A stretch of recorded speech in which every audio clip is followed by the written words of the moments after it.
Hello hi friends, welcome to Shanti Kannada ಬ್ಲಾಗ್ಸ್ಗೆ. ನನ್ನ ಚಾನಲ್ನ ಇದೇ ಫಸ್ಟ್ ಟೈಮ್ ನೋಡ್ತಿದ್ರೆ ಪ್ಲೀಸ್ ಸಬ್ಸ್ಕ್ರೈಬ್ ಮಾಡ್ಕೊಳ್ಳಿ, ಸಪೋರ್ಟ್ ಮಾಡಿ. ಇವತ್ತು ನಾನು ರೆಸ್ಟೋರೆಂಟ್ ಸ್ಟೈಲಲ್ಲಿ ಪನ್ನೀರ್ ಗ್ರೇವಿ ಹೇಗೆ ಮಾಡೋದು ಅಂತ ನಿಮಗೆ ತಿಳಿಸ್ಕೊಡ್ತೀನಿ. ಅದು ಮನೇಲಿ ಈಸಿಯಾಗಿ ಕ್ವಿಕ್ಕಾಗಿ ಮಾಡ್ಕೊಳ್ಳೋವಂಥದ್ದು. ಇವಾಗ ನಾನು ಪನ್ನೀರ್ ಕಟ್ ಮಾಡ್ಕೊತಿದ್ದೀನಿ ಮೀಡಿಯಮ್ ಸೈಜ್ಗೆ. ನಿಮ್ಗೆ ಯಾವ ಸೈಜಿಗೆ ಬೇಕೋ ಆ ಸೈಜಿಗೆ ಕಟ್ ಮಾಡ್ಕೊಳ್ಳಿ. ನಾನು ಇಲ್ಲಿ ಮೀಡಿಯಮ್ ಸೈಜಿಗೆ ಕಟ್ ಮಾಡ್ಕೊತಿದ್ದೀನಿ. ಇವಾಗ ಮೊದಲಿಗೆ ನಾನು ಇಲ್ಲಿ ಸ್ಟವ್ ಅಂಟಿಸ್ಕೊಂಡು ಬಾಣಲಿ ಇಟ್ಕೊತಿದ್ದೀನಿ. ಇವಾಗ ಇಲ್ಲಿ 4 ಟೇಬಲ್ ಸ್ಪೂನಷ್ಟು ಎಣ್ಣೆ ಹಾಕ್ಕೊತಿದ್ದೀನಿ.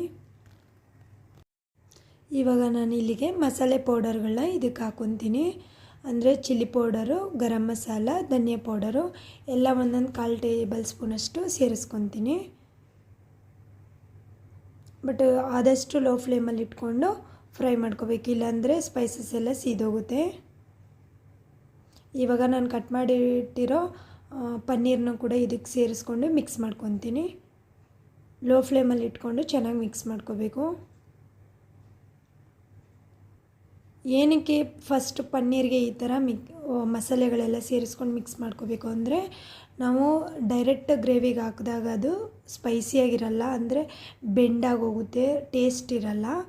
ಆದಷ್ಟು ಈ ಥರ ಸಪ್ರೇಟಾಗಿ ಸ್ಪೈಸಸ್ ಹಾಕ್ಕೊಂಡು ಪನ್ನೀರನ್ನ ರೋಸ್ಟ್ ಮಾಡಿಕೊಂಡ್ರೆ ಅದು ಪನ್ನೀರು ಟೇಸ್ಟ್ ಚೆನ್ನಾಗಿ ಬರುತ್ತೆ. ಒಂದು ಸತಿ ಟ್ರೈ ಮಾಡಿ, ನಿಮಗೆ ಗೊತ್ತಾಗುತ್ತೆ. ಇದನ್ನ ಚೆನ್ನಾಗಿ ಮಿಕ್ಸ್ ಮಾಡ್ಕೋಬೇಕು. ಇವಾಗ ಆಗಿದೆ, ಇದನ್ನ ತೆಗೆದು ಇಟ್ಕೊತೀನಿ ಸಪ್ರೇಟಾಗಿ.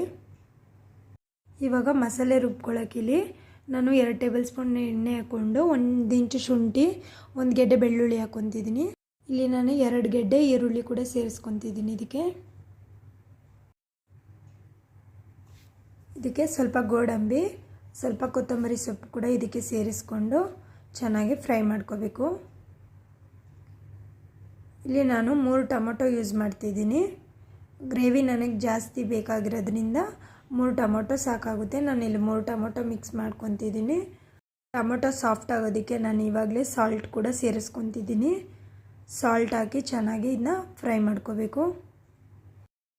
ಇವಾಗ ಇದಾಗಿದೆ. ಇವಾಗ ನಾನಿಲ್ಲಿ ರುಬ್ಕೊತೀನಿ ಮಸಾಲೆನೆಲ್ಲ.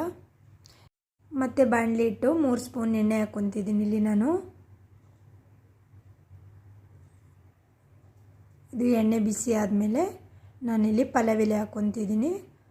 ಹಾಗೆ ಚಕ್ಕೆ, ಲವಂಗ 3 ಮತ್ತು ಫ್ಲವರ್ ಮೊಗ್ಗು ಇಷ್ಟು ಹಾಕಿ ಅದಕ್ಕೆ ನಾನು ಇಲ್ಲಿ ಬಟಾಣಿ ಸೇರಿಸ್ಕೊತಿದ್ದೀನಿ.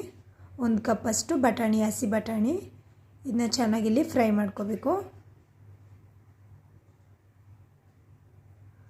ಇವಾಗ ನಾನು ರುಬ್ಬಿರೋ ಮಸಾಲೆ ಕೂಡ ಇದಕ್ಕೆ ಸೇರಿಸ್ಕೊತೀನಿ.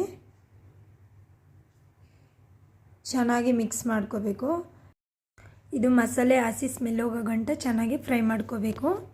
ಇವಾಗ ನಾನು ಇದಕ್ಕೆ ಮಸಾಲೆ ಪೌಡರ್ಗಳು ಹಾಕ್ತಿದ್ದೀನಿ. 1/4 ಟೇಬಲ್ ಸ್ಪೂನಷ್ಟು ಅರಿಶಿನ, ಅರ್ಧ ಟೇಬಲ್ ಸ್ಪೂನಷ್ಟು garam masala, 1 table spoon chilli powder, 1 table ಸ್ಪೂನಷ್ಟು ಧನಿಯಾ ಪೌಡರು.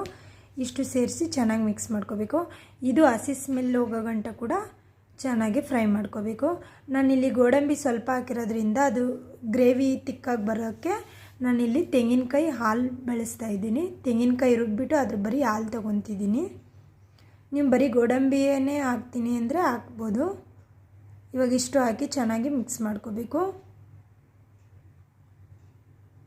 ಇವಾಗ ನಾನಿಲ್ಲಿ ರುಚಿಗೆ ತಕ್ಕಷ್ಟು ಉಪ್ಪು ಹಾಕಬೇಕು. ಪನ್ನೀರ್ಗೆ ಹಾಕಿದ್ದೀನಿ, ಅದಕ್ಕೆ ಇದು ನೋಡ್ಕೊಂಡು ಹಾಕೋಬೇಕು. ಇವಾಗ ಇದನ್ನೂ ಒಂದು ಸತಿ ಮಿಕ್ಸ್ ಮಾಡಿ ಒಂದು ಪ್ಲೇಟಲ್ಲಿ ಮುಚ್ಚಿಡ್ತೀನಿ. ಒಂದು 5 ನಿಮಿಷ ಚೆನ್ನಾಗಿದ್ದು ಬಟಾಣಿ ಎಲ್ಲ ಸಾಫ್ಟಾಗಿ ಬೇಯಬೇಕು. ಇವಾಗ ನೋಡಿ ಕುದಿ ಬರ್ತಿದೆ. ಇವಾಗ ನಾನು ಲಾಸ್ಟಲ್ಲಿ ಪನ್ನೀರನ್ನ ಇದಕ್ಕೆ ಸೇರಿಸ್ಕೊಂಡು ಚೆನ್ನಾಗಿ ಮಿಕ್ಸ್ ಮಾಡ್ಕೊತೀನಿ. ಇವಾಗ ಆಗಿದೆ ನೋಡಿ.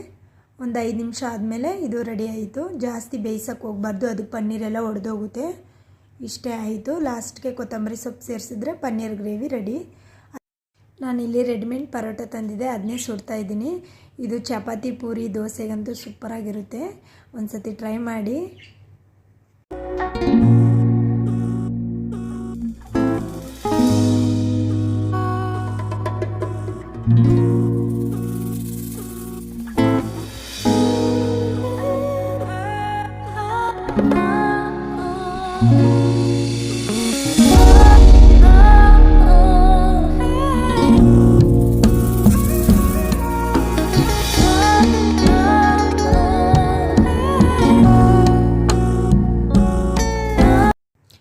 ವಿಡಿಯೋ ನಿಮ್ಗೆ ಇಷ್ಟ ಆಗಿದ್ದರೆ ಪ್ಲೀಸ್ ಲೈಕ್ ಮಾಡಿ, ಶೇರ್ ಮಾಡಿ, ಸಬ್ಸ್ಕ್ರೈಬ್ ಮಾಡ್ಕೊಳ್ಳಿ. Thank you.